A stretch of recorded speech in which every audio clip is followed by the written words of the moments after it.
ഇന്ന് smack down episode start ചെയ്തപ്പോൾ WWE champion Cody Rhodes ആണ് വന്നത്.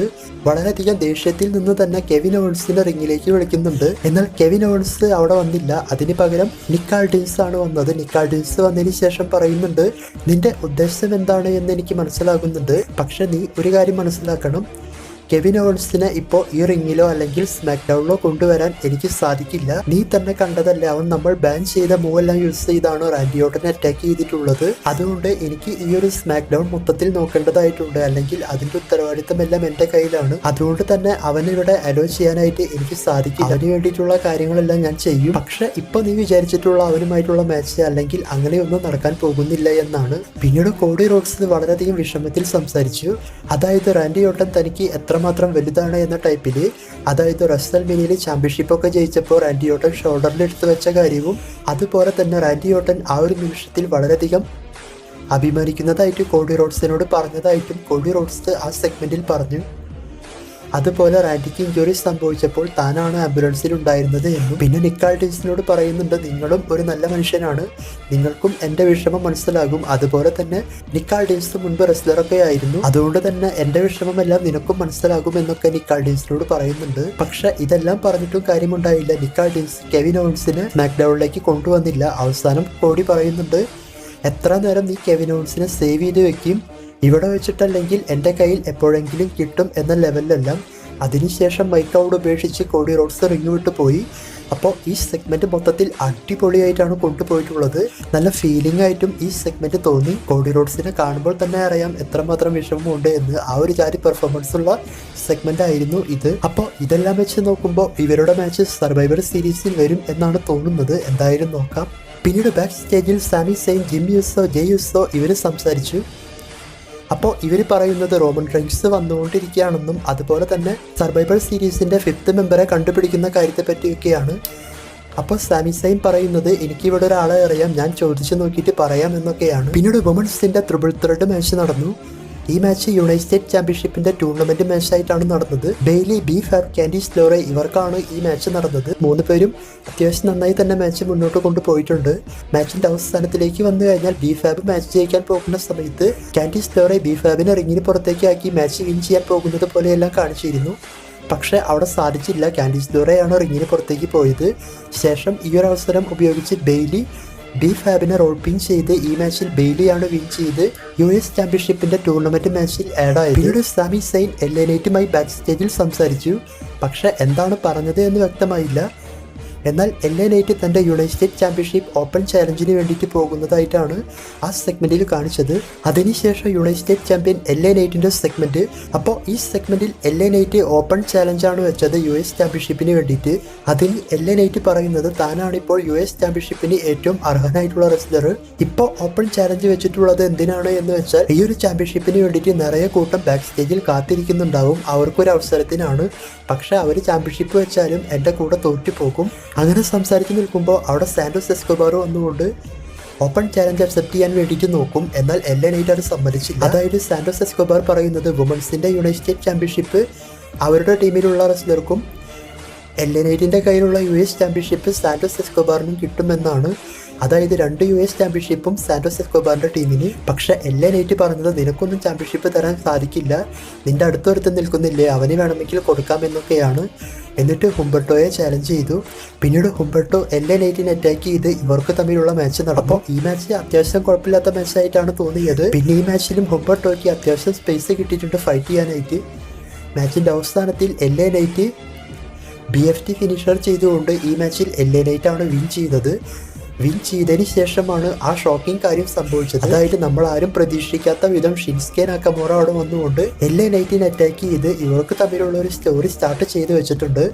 അപ്പോൾ ആ സീനൊക്കെ മൊത്തത്തിൽ അടിപൊളിയായിരുന്നു. ഷിൻസ്കെ നാക്കമോറ വന്നത്. അപ്പോൾ നാക്കമോറയുടെ റിട്ടേൺ ഇതിനേക്കാൾ മുൻപുള്ള സ്മാക്ക് ഡൗൺ എപ്പിസോഡിലാണ് പറഞ്ഞത്. ആ സമയത്ത് ഞാൻ വീഡിയോയും ചെയ്തിട്ടുണ്ടായിരുന്നു. പക്ഷേ ഇപ്പോഴാണ് കൊണ്ടുവന്നിട്ടുള്ളത്. എന്തായാലും നല്ല സ്റ്റോറിയിലാണ് ആഡ് ചെയ്തിട്ടുള്ളത്. പിന്നീട് വീണ്ടും ജിമ്മി, സാമി, ജെയ് ഇവരെ ബാക്ക് സ്റ്റേജിൽ കാണിച്ചു. അപ്പോൾ ഇവർ പറയുന്നത് സ്മാക്ക് ഡൗണിലുള്ള ആരും റോമൻ റെയിൻസിൻ്റെ പേര് കേൾക്കുമ്പോൾ വരുന്നില്ല. ഇനി റോമൻ റെയിൻസ് തന്നെ ഒരാളെ സെലക്ട് ചെയ്ത് വെച്ചിട്ടുണ്ടാകും. നമ്മൾക്ക് അത് എന്താണ് എന്നൊക്കെ നോക്കാമെന്ന് പറഞ്ഞുകൊണ്ട് റോമൻ്റെ റൂമിലോട്ട് പോകുന്നതായിട്ടും ശേഷം റോമനോട് ഇവർ പറയുന്നുണ്ട് റോമൻ്റെ പേര് കേൾക്കുമ്പോൾ ആരും ആ ഒരു മാച്ചിന് 5th മെമ്പർ ആവാൻ സമ്മതിക്കുന്നില്ല. കാരണം നിങ്ങൾ മുൻപ് ചെയ്തിട്ടുള്ള കാര്യങ്ങളൊക്കെ അങ്ങനെയാണ്, അതാരും മറന്നിട്ടില്ല എന്ന ലെവലിലൊക്കെ. അപ്പോൾ അങ്ങനെയെല്ലാം ഇവർ സംസാരിച്ചുകൊണ്ടിരിക്കുമ്പോൾ പെട്ടെന്ന് തന്നെ റോമൻ്റെ അടുത്തുള്ള TV സോളോ സിക്കാവയുടെ എൻട്രൻസ് കാണിച്ചു. ഇത് കണ്ട് ദേഷ്യം വന്ന റോമൻ അവരെയും കൂട്ടി റിങ്ങിലേക്ക് പോകുന്നതായിട്ടും പിന്നീട് സോളോ സിക്കാവ എപ്പോഴത്തെയും പോലെ ട്രൈബൽ ചീഫായിട്ട് അംഗീകരിക്കാൻ ഇതെല്ലാം പറഞ്ഞ സമയത്ത് റോമൻ റെയിൻസ് തീം മ്യൂസിക് എല്ലാം പ്ലാൻ ചെയ്ത് OG ബ്ലഡ് ലൈൻ മൊത്തം അവിടെ വരുന്നതായിട്ടും അതിനുശേഷം 2 ടീമിനും ഭയങ്കരമായി ഫൈറ്റ് എല്ലാം നടന്നു. പിന്നീട് റോമൻ റെയിൻസ് സോളോ സിക്കാവയെ സ്പിയർ എല്ലാം ചെയ്ത് സാമി സൈനെ സേവ് എല്ലാം ചെയ്തു. അതിനുശേഷം ജേക്കബ് ഫാർട്ടുമായിട്ടെല്ലാം ഫൈറ്റ് ചെയ്യാൻ നോക്കിയപ്പോൾ നമ്മൾ ആരും പ്രതീക്ഷിക്കാത്ത വിധം ഇന്ന് ബ്രോൺസൺ റീഡ് അവിടെ വന്നുകൊണ്ട് റോമൻ റെയിൻസിനെ അറ്റാക്ക് ചെയ്ത് ബ്ലഡ് ലൈനിനെ ഭയങ്കരമായി സഹായിച്ചു. ശേഷം ഇവരെല്ലാം ചേർന്ന് റോമൻ റെയിൻസിനെയും സാമി സെയിൻ ഉസോസ് എല്ലാവരെയും ഭയങ്കരമായി അറ്റാക്ക് ചെയ്തു. ഇതോടുകൂടി സർവൈവർ സീരീസിൽ 5th മെമ്പറായിട്ട് സോളോ സിക്കാവയുടെ ടീമിൽ ബ്രോൺസൺ റീഡ് ആഡ് ആയിട്ടുണ്ട്. ഇനി റോമൻ്റെ ടീമിലത്തെ 5th മെമ്പർ ആരായിരിക്കുമെന്ന് നമ്മൾക്ക് സിമ്പിളായി ഗസ് ചെയ്യാൻ സാധിക്കും. അതങ്ങനെ നടന്ന സർവൈവർ സീരീസ് പൊളിച്ചെടുക്കും. അപ്പോൾ ഈ സെഗ്മെൻറ്റിൽ റോമൻ റെയിൻസ് ടീം ഭയങ്കരമായി അടി വാങ്ങുന്നതായിട്ടാണ് കാണിച്ചിട്ടുള്ളത്. പക്ഷേ ഈ സെഗ്മെൻറ്റിൻ്റെ എൻഡോട് കൂടിയിട്ട് റോമൻ റെയിൻസ് ഇവരെ എല്ലാം നിരത്തി സൂപ്പർമാൻ പഞ്ച് ചെയ്ത് മാസമായിട്ടെല്ലാം നിന്നിട്ടുണ്ടായിരുന്നു. അപ്പോഴാണ് ബ്രോൺസൺ റീഡ് വന്നത്. അപ്പോൾ ഈ സെഗ്മെൻറ്റ് മൊത്തത്തിൽ എനിക്ക് ഇഷ്ടപ്പെട്ടു. പിന്നീട് കെവിൻ ഓവൻസ് സോഷ്യൽ മീഡിയയിൽ അപ്ലോഡ് ചെയ്തൊരു വീഡിയോ കാണിച്ചു. അപ്പോൾ അതിൽ റാൻഡി ഓർട്ടൻ അറ്റാക്ക് ചെയ്ത കാര്യത്തെ പറ്റിയെല്ലാം പറയുന്നുണ്ട്. അത് നമുക്ക് വിടാം. ഇതിൽ മെയിനായിട്ടും ഉദ്ദേശിച്ചത് അടുത്ത സ്മാക്ക് ഡൗണിൽ വരാൻ വേണ്ടിയിട്ട് തനിക്ക് നിക്ക് ആൾട്ടിൻസിൻ്റെ ഒരു കോൾ ലഭിച്ചു എന്നാണ് കെവിൻ ഓവൻസ് പറയുന്നത്. അതുപോലെ തന്നെ താൻ അവിടെ വന്നതിന് ശേഷം കോഡി റോഡ്സ് അറ്റാക്ക് ചെയ്യാൻ വരാൻ പോകുന്ന കാര്യത്തെ പറ്റിയെല്ലാം പറയുന്നുണ്ട്. അപ്പോൾ അങ്ങനെ സംഭവിച്ചാൽ താൻ തൻ്റെ ജോലി ചെയ്യുമെന്നാണ് കെവിൻ ഓവൻസ് പറഞ്ഞത്. അതായത് കോഡി റോഡ്സിനെയും ബാൻ ചെയ്ത അല്ലെങ്കിൽ റാൻഡി ഓർട്ടൻ എങ്ങനെയാണോ അറ്റാക്ക് ചെയ്തത് അതുപോലെ തന്നെ അറ്റാക്ക് ചെയ്യും എന്ന ടൈപ്പിൽ. അതിനുശേഷം tag team championship match tag team champions ആയിട്ടുള്ള motor city machine guns versus street profits ഇവർക്കാണ് ടാഗ് ടീം ചാമ്പ്യൻഷിപ്പ് മാച്ച് നടന്നത്. ഈ മാച്ചിനെ പറ്റി നോക്കുമ്പോൾ അടിപൊളി മാച്ചായിട്ടാണ് തോന്നിയത്. മാച്ചിൻ്റെ അവസാനത്തിൽ ഏത് ടീമാണ് വിൻ ചെയ്യാൻ പോകുന്നത്, എന്ത് സംഭവിക്കുമെന്ന് വിചാരിച്ചിരുന്നാൽ നമ്മളെല്ലാം മനസ്സിൽ വിചാരിച്ച ആ ഒരു കാര്യമാണ് സംഭവിച്ചത്. അതായത് മാച്ചിൻ്റെ അവസാനത്തോട് കൂടിയിട്ട് ടൊമാസോ സിയംബോ വന്ന് സ്ട്രീറ്റ് പ്രോഫിറ്റ്സിനെ എല്ലാം അറ്റാക്ക് ചെയ്തുകൊണ്ട് ആ ഒരു മാച്ച് അവിടെ വെച്ച് സ്റ്റോപ്പ് ചെയ്യിപ്പിച്ചു. അതിനുശേഷം മെഷീൻ ഗൺസ് ടീമിനെ അറ്റാക്ക് ചെയ്യാൻ നോക്കുന്ന സമയത്ത് ജോണി ഗർഗൻ അവിടെ വന്നുകൊണ്ട് ടൊമാസോ സിയംബയെ സ്റ്റോപ്പ് ചെയ്യുന്നതായിട്ടും എന്നാൽ ജോണി ഗർഗനെ തന്നെ തള്ളിയിട്ടുകൊണ്ട് ടൊമാസോ സിയംബ ഒരു ഹീൽ ടേൺ ചെയ്തുകൊണ്ട് അവിടെ നിന്നും പോകുന്നതായിട്ടാണ് കാണിച്ചിട്ടുള്ളത്. അപ്പോൾ ഇതെല്ലാം കണ്ട സമയത്ത് ഒരു പ്രതീക്ഷയുണ്ട്. അതായത് ട്രിപ്പിൾ എച്ച് വീണ്ടും ടൊമാസോ സിയംബയെ വെച്ച് വേറെ ലെവൽ പ്ലാൻ ചെയ്യുമോ എന്ന്. കാരണം NXTയിൽ എങ്ങനെയായിരുന്നു എന്ന് NXT കണ്ടവർക്ക് കറക്റ്റായിട്ട് അറിയാൻ സാധിക്കും. മെയിൻ റോസ്റ്ററിലും അതേപോലത്തെ ഒരു പ്ലാൻ കൊടുക്കുകയാണെങ്കിൽ വളരെയധികം സന്തോഷമായിരിക്കും. നോക്കാം അതിൻ്റെ സ്റ്റാർട്ടിംഗ് ആയിട്ടാണോ ടൊമാസോ സിയംബയെ വെച്ച് ഇങ്ങനെ ചെയ്യുന്നത് എന്ന്. എന്തായാലും മൊത്തത്തിൽ നന്നായിട്ടാണ് തോന്നിയത്. പിന്നീട് സ്മാക്ക് ഡൗൺ എപ്പിസോഡ് മെയിൻ ഇവൻ്റായി നടന്നത് വുമൻസ് ചാമ്പ്യൻഷിപ്പ് മാച്ചാണ്. വുമൻസ് ചാമ്പ്യനായ നയ ജാക്സ് വേഴ്സസ് നയോമി ഇവർക്കാണ് ഈ മാച്ച് നടന്നത്. അപ്പോൾ ഈ മാച്ച് ഒരു നോർമൽ മാച്ച് ആകും എന്ന് വിചാരിച്ചാൽ ഇത് നല്ല മാച്ചായിട്ടാണ് തോന്നിയത്. മാച്ചിൻ്റെ അവസാനത്തിലേക്ക് വന്നു കഴിഞ്ഞാൽ നയോമി വിൻ ചെയ്യാൻ പോകുന്ന സമയത്ത് ടിഫനി സ്ട്രാറ്റൻ വന്നുകൊണ്ട് ഡിസ്റ്റർബ് ചെയ്യുന്നതായിട്ടും ശേഷം ബെയ്ലി വന്നുകൊണ്ട് ടിഫനി സ്ട്രാറ്റനെ എല്ലാം അറ്റാക്ക് ചെയ്തു. ശേഷം പിന്നീട് റോപ്പിൻ്റെ മുകളിൽ നിന്നും മറ്റൊരു മൂവ് ചെയ്യാൻ വേണ്ടിയിട്ട് ബെയ്ലി പറയുന്ന സമയത്ത് കാൻഡിസ് ലോറെ അവിടെ വന്നുകൊണ്ട് ബെയ്ലിനെ അറ്റാക്ക് ചെയ്തു. ഈ ഒരു അവസരം ഉപയോഗിച്ച് നയ ജാക്സ് റോപ്പിൻ്റെ മുകളിൽ നിന്നും റിങ്ങിലേക്ക് ഒരു സമോ ഡ്രാപ്പ് എല്ലാം കൊടുത്ത് പിന്നീട് അവരുടെ ഫിനിഷിംഗ് മൂവ് കൊടുത്തുകൊണ്ട് ഈ മാച്ചിൽ നയ ജാക്സ് തന്നെയാണ് സ്റ്റിൽ ചാമ്പ്യൻ ആയത്.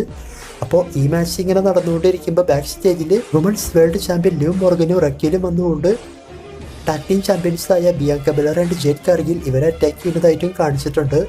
പിന്നീട് ഇങ്ങനെയെല്ലാം കാണിച്ചുകൊണ്ട് ഇന്നത്തെ സ്മാക്ക് ഡൗൺ എൻഡ് കാർഡ് കാണിച്ച് അവസാനിപ്പിച്ചു. അപ്പോൾ ഇന്നത്തെ സ്മാക്ക് ഡൗൺ മൊത്തത്തിൽ അടിപൊളി സ്മാക്ക് ഡൗൺ ആയിട്ടാണ് തോന്നിയത്. പിന്നൊരു കാര്യം പറയാൻ വിട്ടതല്ല, അത് അവസാനം പറയാൻ വെച്ചതാണ്. അതായത് സ്മാക്ക് ഡൗൺ എൻഡ് കാർഡ് കാണിച്ചതിന് ശേഷം റോമൻ റെയിൻസ് തൻ്റെ തുറുപ്പ് ചീട്ട് ബ്ലഡ് ലൈനിലേക്ക് കൊണ്ടുവരാൻ നോക്കി. അതായത് പോൾ ഹേമനെ കോൾ ചെയ്യുന്നത് പോലെയെല്ലാം കാണിച്ചിട്ടുണ്ടായിരുന്നു. അപ്പോൾ ആ സീനൊക്കെ മൊത്തത്തിൽ വേറെ ലെവലായിട്ടാണ് തോന്നിയത്, കോഡ് കണക്റ്റ് ആയിട്ടില്ലെങ്കിലും. എന്തായാലും സർവൈവർ സീരീസിൽ സംഭവം ഇവർക്ക് സ്മാക്ക് ഡൗണിനെ പറ്റി നിങ്ങളുടെ അഭിപ്രായം കമൻറ്റ് ചെയ്യുക.